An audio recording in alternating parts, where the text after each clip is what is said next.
It was 9 o'clock at night upon the 2nd of August, the most terrible August in the history of the world. One might have thought already that God's curse hung heavy over a degenerate world, for there was an awesome hush and a feeling of vague expectancy in the sultry and stagnant air. The sun had long set, but one blood-red gash like an open wound lay low in the distant west. Above, the stars were shining brightly, and below, the lights of the shipping glimmered in the bay. The two famous Germans stood beside the stone parapet of the garden walk, with the long, low, heavily gabled house behind them, and they looked down upon the broad sweep of the beach at the foot of the great chalk cliff, in which von Bork, like some wandering eagle, had perched himself 4 years before. They stood with their heads close together, talking in low, confidential tones. From below, the two glowing ends of their cigars might have been the smoldering eyes of some malignant fiend looking down in the darkness. A remarkable man, this von Bork. A man who could hardly be matched among all the devoted agents of the Kaiser. It was his talents which had first recommended him for the English mission, the most important mission of all. But since he had taken it over, those talents had become more and more manifest to the half-dozen people in the world who were really in touch with the truth.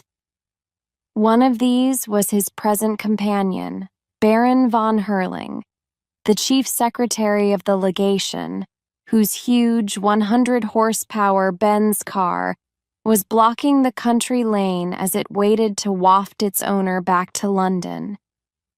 So far as I can judge the trend of events, you will probably be back in Berlin within the week, the secretary was saying.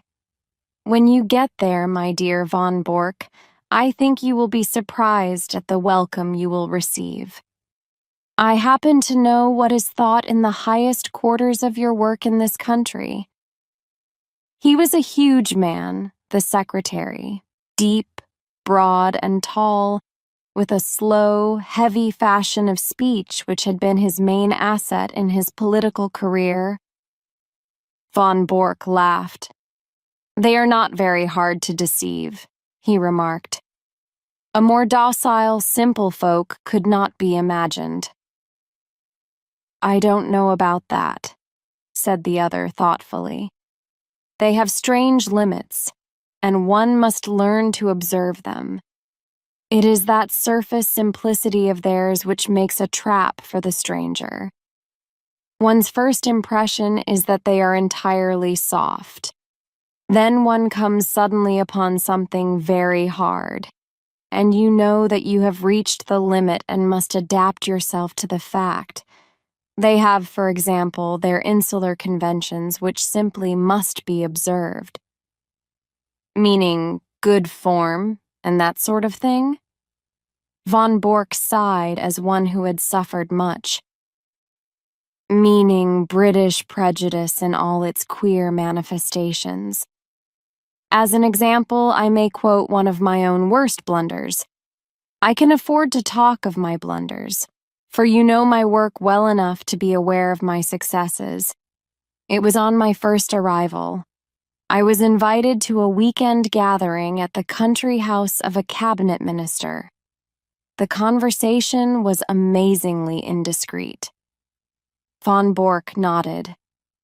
I've been there, said he dryly. Exactly.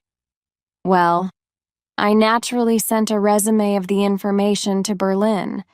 Unfortunately, our good chancellor is a little heavy-handed in these matters, and he transmitted a remark which showed that he was aware of what had been said. This, of course, took the trail straight up to me. You've no idea the harm that it did me. There was nothing soft about our British hosts on that occasion, I can assure you. I was 2 years living it down. Now you, with this sporting pose of yours, no, don't call it a pose. A pose is an artificial thing. This is quite natural. I am a born sportsman. I enjoy it. Well, that makes it the more effective. You yacht against them, you hunt with them, you play polo, you match them in every game. Your four-in-hand takes the prize at Olympia. I have even heard that you go the length of boxing with the young officers. What is the result? Nobody takes you seriously. You are a good old sport. Quite a decent fellow for a German, a hard-drinking nightclub, knockabout town, devil-may-care young fellow. And all the time, this quiet country house of yours is the center of half the mischief in England, and the sporting squire the most astute Secret Service man in Europe. Genius, my dear von Bork, genius. You flatter me, Baron, but certainly I may claim my 4 years in this country have not been unproductive. I've never shown you my little store. Would you mind stepping in for a moment? The door of the study opened straight onto the terrace. Von Bork pushed it back, and, leading the way, he clicked the switch of the electric light. He then closed the door behind the bulky form which followed him, and carefully adjusted the heavy curtain over the latticed window. Only when all these precautions had been taken and tested did he turn his sunburned aquiline face to his guest. "Some of my papers have gone," said he. "When my wife and the household left yesterday for Flushing, they took the less important with them. I must, of course, claim the protection of the embassy for the others. Your name has already been filed as one of the personal suite. There will be no difficulties for you or your baggage. Of course, it is just possible that we may not have to go. England may leave France to her fate.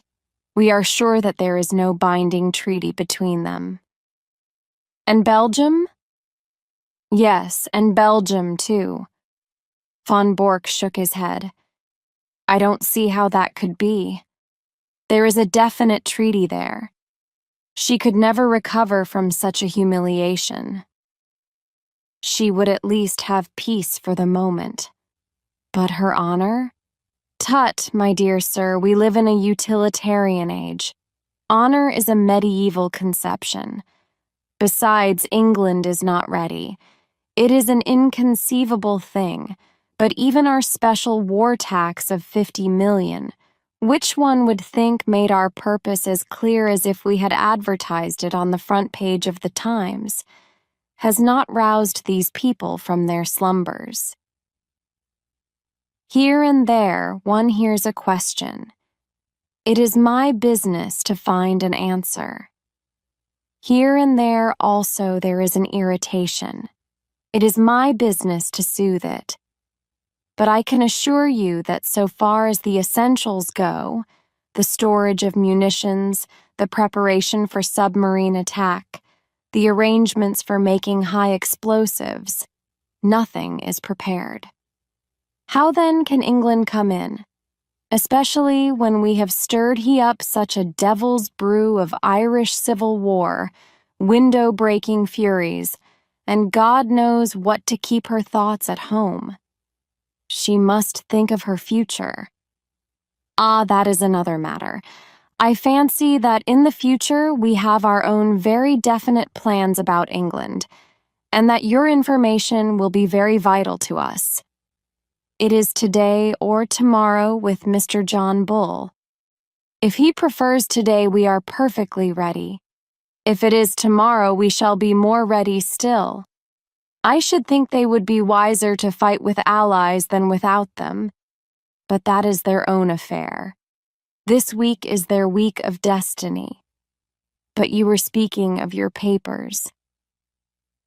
He sat in the armchair with the light shining upon his broad, bald head while he puffed sedately at his cigar. The large oak-paneled, book-lined room had a curtain hung in the future corner. When this was drawn, it disclosed a large brass-bound safe. Von Bork detached a small key from his watch chain, and after some considerable manipulation of the lock, he swung open the heavy door. "Look," said he, standing clear with a wave of his hand. The light shone vividly into the opened safe, and the secretary of the embassy gazed with an absorbed interest at the rows of stuffed pigeonholes with which it was furnished. Each pigeonhole had its label, and his eyes, as he glanced along them, read a long series of such titles as Fords, Harbor Defenses, Aeroplanes, Ireland, Egypt, Portsmouth Forts, the Channel, Rosyth, and a score of others. Each compartment was bristling with papers and plans. "Colossal," said the secretary. Putting down his cigar, he softly clapped his fat hands. "And all in 4 years, Baron. Not such a bad show for the hard-drinking, hard-writing country squire. But the gem of my collection is coming, and there is the setting all ready for it." He pointed to a space over which Naval Signals was printed. "But you have a good dossier there already." "Out of date and waste paper. The Admiralty in some way got the alarm, and every code has been changed. It was a blow, Baron, the worst setback in my whole campaign. But thanks to my checkbook and the good Altamont, all will be well tonight." The Baron looked at his watch and gave a guttural exclamation of disappointment. "Well, I really can wait no longer. You can imagine that things are moving at present in Carlton Terrace and that we have all to be at our posts. I had hoped to be able to bring news of your great coup. Did Altamont name no hour?" Von Bork pushed over a telegram. "Will come without fail tonight and bring new sparking plugs." Altamont. "Sparking plugs, eh? You see, he poses as a motor expert, and I keep a full garage. In our code, everything likely to come up is named after some spare part. If he talks of a radiator, it is a battleship, of an oil pump, a cruiser, and so on. Sparking plugs are naval signals." "From Portsmouth at midday," said the secretary, examining the superscription. "By the way, what do you give him?" £500 for this particular job. Of course he has a salary as well." The greedy rouge. They are useful, these traders, but I grudge them their blood money. "I grudge Altamont nothing. He is a wonderful worker. If I pay him well, at least he delivers the goods, to use his own phrase. Besides, he is not a traitor. I assure you that our most pan-Germanic Junker is a sucking dove in his feelings towards England as compared with a real bitter Irish-American." "Oh, an Irish-American?" "If you heard him talk, you would not doubt it. Sometimes I assure you I can hardly understand him. He seems to have declared war on the King's English as well as on the English King. Must you really go? He may be here any moment." "No, I'm sorry, but I have already overstayed my time. We shall expect you early tomorrow, and when you get that signal book through the little door on the Duke of York's steps, you can put a triumphant finis to your record in England. What? Tokay?" He indicated a heavily sealed, dust-covered bottle which stood with 2 high glasses upon a salver. "May I offer you a glass before your journey?" "No, thanks. But it looks like revelry. Altamont has a nice taste in wines, and he took a fancy to my Tokay. He is a touchy fellow and needs humoring in small things. I have to study him, I assure you." They had strolled out onto the terrace again, and along it to the further end where, at a touch from the Baron's chauffeur, the great car shivered and chuckled. "Those are the lights of Harwich, I suppose," said the secretary, pulling on his dust coat. "How still and peaceful it all seems. There may be other lights within the week, and the English coast a less tranquil place. The heavens, too, may not be quite so peaceful if all that the good Zeppelin promises us comes true. By the way, who is that?" Only one window showed a light behind them. In it there stood a lamp, and beside it, seated at a table, was a dear old ruddy-faced woman in a country cap. She was bending over her knitting and stopping occasionally to stroke a large black cat upon a stool beside her. "That is Martha, the only servant I have left." The secretary chuckled. "She might almost personify Britannia," said he, "with her complete self-absorption and general air of comfortable somnolence. Well, au revoir, von Bork." With a final wave of his hand, he sprang into the car, and a moment later the two golden cones from the headlights shot through the darkness. The secretary lay back in the cushions of the luxurious limousine, with his thoughts so full of the impending European tragedy that he hardly observed that as his car swung round the village street, it nearly passed over a little Ford, coming in the opposite direction. Von Bork walked slowly back to the study when the last gleams of the motor lamps had faded into the distance.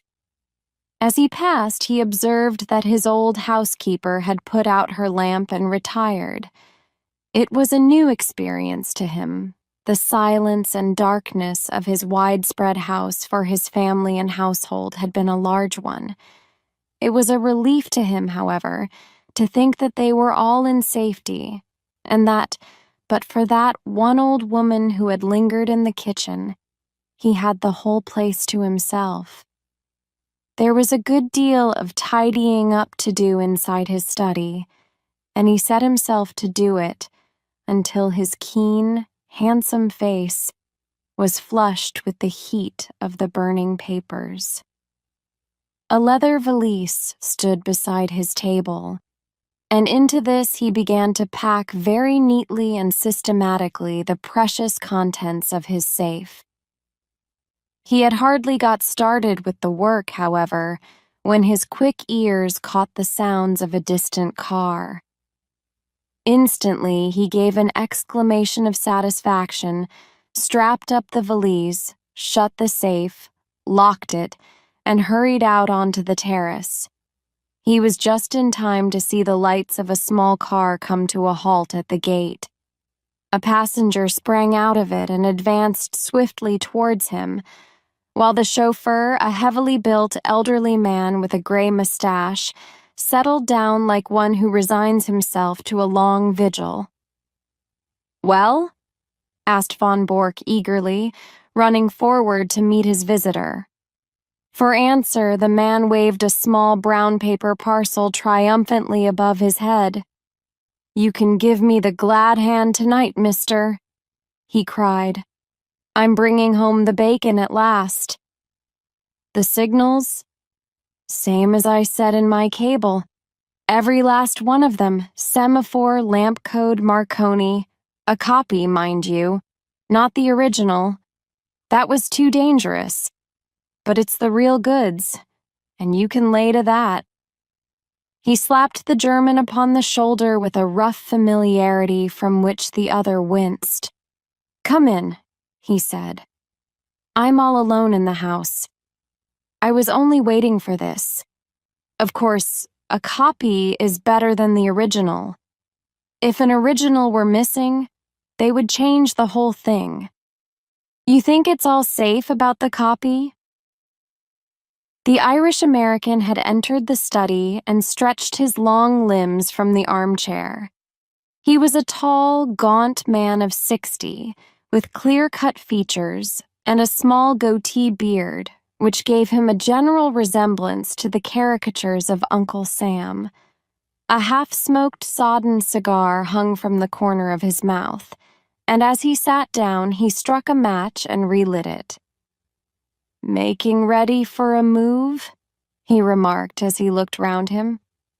"Say, mister," he added as his eyes fell upon the safe from which the curtain was now removed, "you don't tell me you keep your papers in that?" "Why not?" "Gosh, in a wide-open contraption like that. And they reckon you to be some spy. Why, a Yankee crook would be into that with a can opener. If I'd known that any letter of mine was going to lie loose in a thing like that, I'd have been a mug to write to you at all. It would puzzle any crook to force that safe," Von Bork answered. "You won't cut that metal with any tool." "But the lock?" "No, it's a double combination lock. You know what that is?" "Search me," said the American. "Well, you need a word as well as a set of figures before you can get the lock to work." He rose and showed a double radiating disc round the keyhole. "This outer one is for the letters, the inner one for the figures." "Well, well, that's fine. So it's knit quite as simple as you thought. It was 4 years ago that I had it made. And what do you think I chose for the word and figures?" "It's beyond me." "Well, I chose August for the word, and 1914 for the figures, and here we are." The American's face showed his surprise and admiration. "My, but that was smart. You had it down to a fine thing." "Yes, a few of us even then could have guessed the date. Here it is, and I'm shutting down tomorrow morning." "Well, I guess you'll have to fix me up also. I'm not staying in this goal-darned country all on my lonesome. In a week or less, from what I see, John Bull will be on his hind legs and fair ramping. I'd rather watch him from over the water. But you're an American citizen?" "Well, so was Jack James an American citizen, but he's doing time in Portland all the same. It cuts no ice with a British copper to tell him you're an American citizen. It's British law and order over here," says he. "By the way, mister, talking of Jack James, it seems to me you don't do much to cover your men." "What do you mean?" Von Bork asked sharply. "Well, you are their employer, ain't you? It's up to you to see that they don't fall down. But they do fall down. And when did you ever pick them up? There's James." "It was James's own fault. You know that yourself. He was too self-willed for the job." "James was a bonehead, I give you that. Then there was Hollis. The man was mad. Well, he went a bit woozy towards the end. It's enough to make a man bug house when he has to play a part from morning to night with 100 guys all ready to set the coppers wise to him.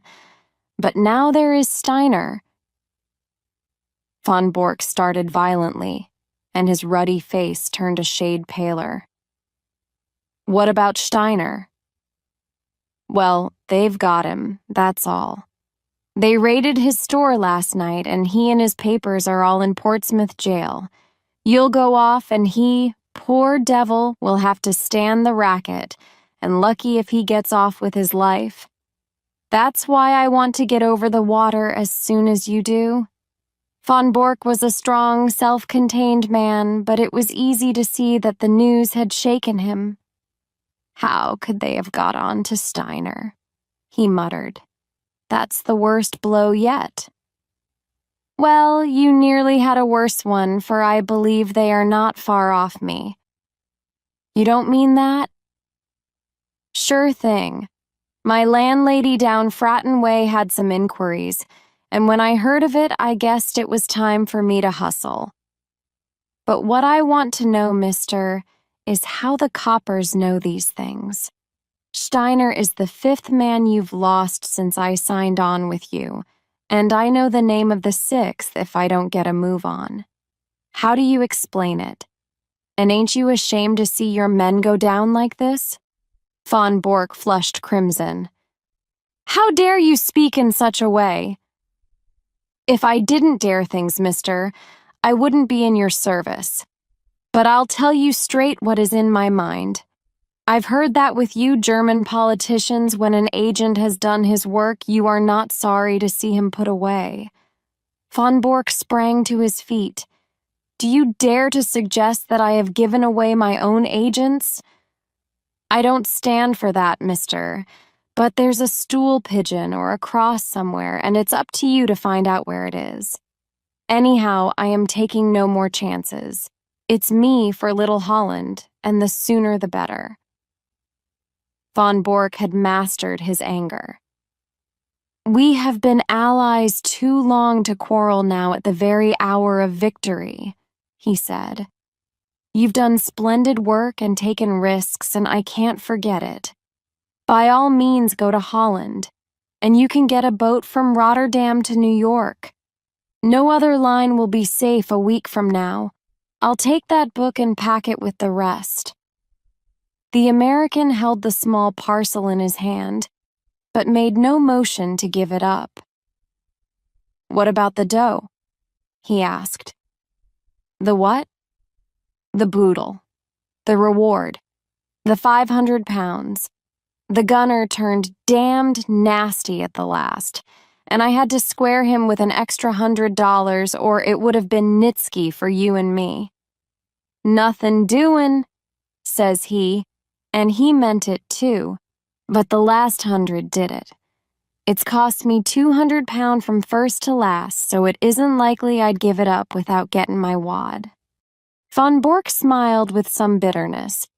You don't seem to have a very high opinion of my honor, said he. You want the money before you give up the book. Well, mister, it is a business proposition. All right, have your way. He sat down at the table and scribbled a check, which he tore from the book, but he refrained from handing it to his companion. After all, since we are to be on such terms, Mr. Altamont, said he, I don't see why I should trust you any more than you trust me. Do you understand? He added, looking back over his shoulder at the American. There's the check upon the table. I claim the right to examine that parcel before you pick the money up. The American passed it over without a word. Von Bork undid a winding of string and 2 wrappers of paper. Then he sat gazing for a moment in silent amazement at a small blue book which lay before him.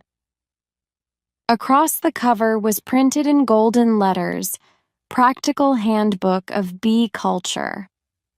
Only for one instant did the master spy glare at this strangely irrelevant inscription. The next he was gripped at the back of his neck by a grasp of iron, and a chloroformed sponge was held in front of his writhing face. Another glass, Watson, said Mr. Sherlock Holmes as he extended the bottle of Imperial Tokay. The thick-set chauffeur, who had seated himself by the table, pushed forward his glass with some eagerness. It is a good wine, Holmes. A remarkable wine, Watson.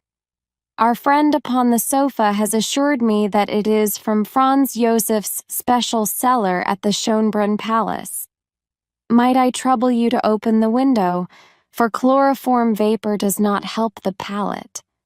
The safe was ajar, and Holmes, standing in front of it, was removing dossier after dossier, swiftly examining each, and then packing it neatly in Von Bork's valise. The German lay upon the sofa sleeping stertorously with a strap round his upper arms and another round his legs. We need not hurry ourselves, Watson. We are safe from interruption. Would you mind touching the bell? There is no one in the house except old Martha, who has played her part to admiration. I got her the situation here when first I took the matter up. Ah, Martha, you will be glad to hear that all is well. The pleasant old lady had appeared in the doorway. She curtsied with a smile to Mr. Holmes, but glanced with some apprehension at the figure upon the sofa. "It is all right, Martha. He has not been hurt at all." "I am glad of that, Mr. Holmes. According to his lights, he has been a kind master. He wanted me to go with his wife to Germany yesterday, but that would hardly have suited your plans, would it, sir?" "No, indeed, Martha. So long as you were here, I was easy in my mind. We waited some time for your signal tonight." "It was the secretary, sir." "I know. His car passed ours. I thought he would never go. I knew that it would not suit your plans, sir, to find him here." "No, indeed. Well, it only meant that we waited half an hour or so until I saw your lamp go out and knew that the coast was clear. You can report to me tomorrow in London, Martha, at Claridge's Hotel." "Very good, sir. I suppose you have everything ready to leave?" "Yes, sir. He posted 7 letters today. I have the addresses as usual." "Very good, Martha. I will look into them tomorrow. Good night. These papers," he continued as the old lady vanished, "are not of very great importance, for of course the information which they represent has been sent off long ago to the German government. These are the originals which could not safely be got out of the country." "Then they are of no use." "I should not go so far as to say that, Watson. They will at least show our people what is known and what is not. I may say that a good many of these papers have come through me, and I need not add are thoroughly untrustworthy. It would brighten my declining years to see a German cruiser navigating the Solent according to the minefield plans which I have furnished. But you, Watson," he stopped his work and took his old friend by the shoulders, "I've hardly seen you in the light yet. How have the years used you? You look the same blithe boy as ever." "I feel 20 years younger, Holmes. I have seldom felt so happy as when I got your wire asking me to meet you at Harwich with the car. But you, Holmes, you have changed very little, save for that horrible goatee." "These are the sacrifices one makes for one's country, Watson," said Holmes, pulling at his little tuft. "Tomorrow it will be but a dreadful memory. With my hair cut and a few other superficial changes, I shall no doubt reappear at Claridge's tomorrow, as I was before this American stunt. I beg your pardon, Watson. My well of English seems to be permanently defiled. Before this American job came my way." "But you have retired, Holmes. We heard of you as living the life of a hermit among your bees and your books in a small farm upon the South Downs." "Exactly, Watson. Here is the fruit of my leisured ease, the magnum opus of my latter years." He picked up the volume from the table and read out the whole title, "Practical Handbook of Bee Culture, with some observations upon the segregation of the queen. Alone I did it. Behold the fruit of pensive nights and laborious days when I watched the little working gangs as once I watched the criminal world of London." "But how did you get to work again?" "Ah, I have often marveled at it myself. The foreign minister alone I could have withstood, but when the premier also deigned to visit my humble roof— The fact is, Watson, that this gentleman upon the sofa was a bit too good for our people. He was in a class by himself. Things were going wrong, and no one could understand why they were going wrong. Agents were suspected or even caught, but there was evidence of some strong and secret central force. It was absolutely necessary to expose it. Strong pressure was brought upon me to look into the matter. It has cost me 2 years, Watson, but they have not been devoid of excitement.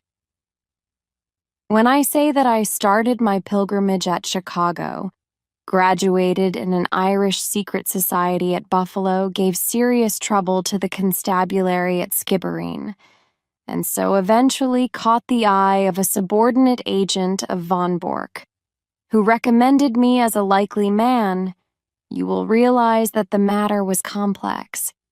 Since then, I have been honored by his confidence, which has not prevented most of his plans going subtly wrong and 5 of his best agents being in prison. I watched them, Watson, and I picked them as they ripened. Well, sir, I hope that you are none the worse.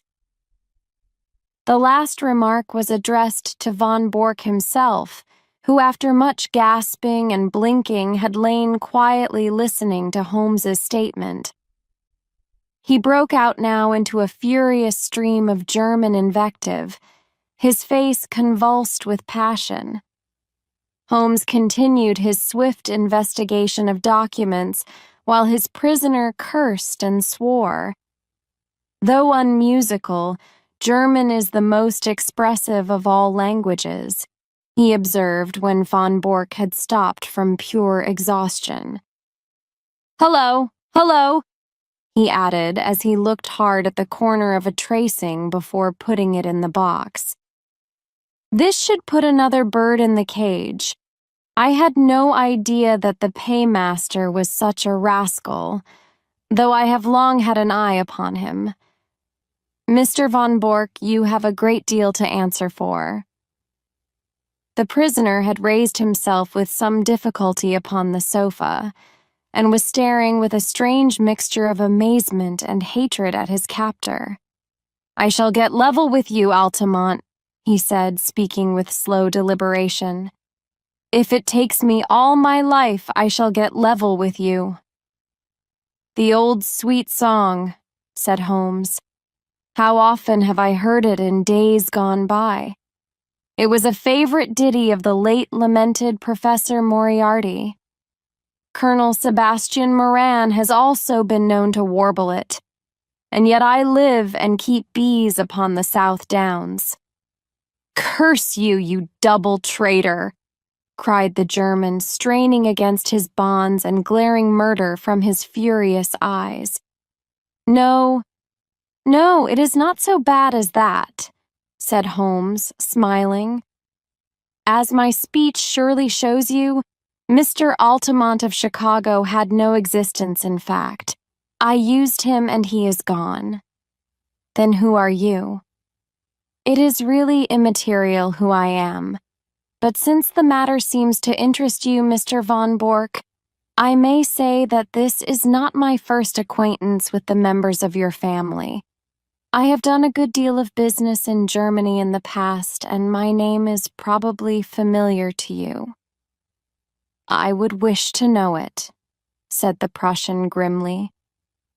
It was I who brought about the separation between Irene Adler and the late King of Bohemia when your cousin Heinrich was the imperial envoy.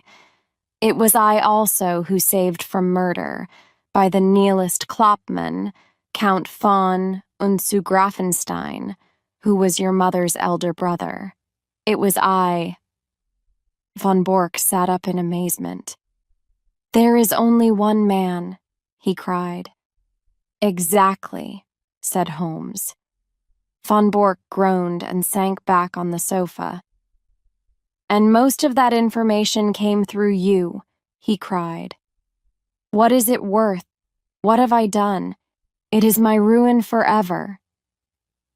It is certainly a little untrustworthy, said Holmes.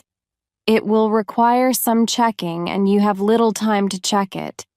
Your admiral may find the new guns rather larger than he expects, and the cruisers perhaps a trifle faster. Von Bork clutched at his own throat in despair. There are a good many other points of detail which will no doubt come to light in good time. But you have one quality which is very rare in a German, Mr. von Bork. You are a sportsman, and you will bear me no ill will when you realize that you, who have outwitted so many other people, have at last been outwitted yourself. After all, you have done your best for your country, and I have done my best for mine. And what could be more natural? Besides, he added, not unkindly, as he laid his hand upon the shoulder of the prostrate man, it is better than to fall before some ignoble foe. These papers are now ready, Watson. If you will help me with our prisoner, I think that we may get started for London at once. It was no easy task to move von Bork, for he was a strong and a desperate man. Finally, holding either arm, the two friends walked him very slowly down the garden walk which he had trod with such proud confidence when he received the congratulations of the famous diplomatist only a few hours before. After a short, final struggle, he was hoisted, still bound hand and foot, into the spare seat of the little car. His precious valise was wedged in beside him. I trust that you are as comfortable as circumstances permit, said Holmes when the final arrangements were made. Should I be guilty of a liberty if I lit a cigar and placed it between your lips? But all amenities were wasted upon the angry German. I suppose you realize, Mr. Sherlock Holmes, said he, that if your government bears you out in this treatment, it becomes an act of war. What about your government and all this treatment? Said Holmes, tapping the valise. You are a private individual. You have no warrant for my arrest. The whole proceeding is absolutely illegal and outrageous. Absolutely, said Holmes. Kidnapping a German subject and stealing his private papers. Well, you realize your position, you and your accomplice here. If I were to shout for help as we pass through the village, my dear sir, if you did anything so foolish, you would probably enlarge the two limited titles of our village inns by giving us the Dangling Prussian as a signpost. The Englishman is a patient creature, but at present his temper is a little inflamed, and it would be as well not to try him too far. No, Mr. von Bork. You will go with us in a quiet, sensible fashion to Scotland Yard, whence you can send for your friend Baron von Herling and see if even now you may not fill that place which he has reserved for you in the ambassadorial suite. As to you, Watson, you are joining us with your old service, as I understand, so London won't be out of your way.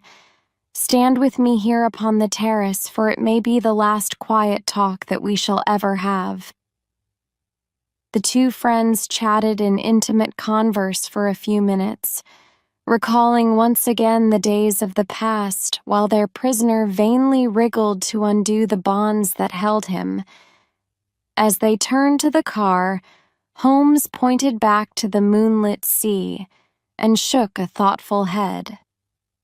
There's an east wind coming, Watson.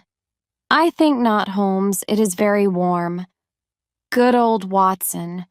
You are the one fixed point in a changing age. There's an east wind coming all the same. Such a wind as never blew on England yet.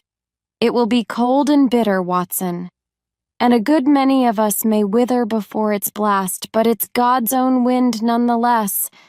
And a cleaner, better, stronger land will lie in the sunshine when the storm has cleared.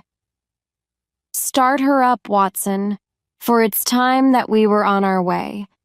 I have a check for £500 which should be cashed early, for the drawer is quite capable of stopping it if he can.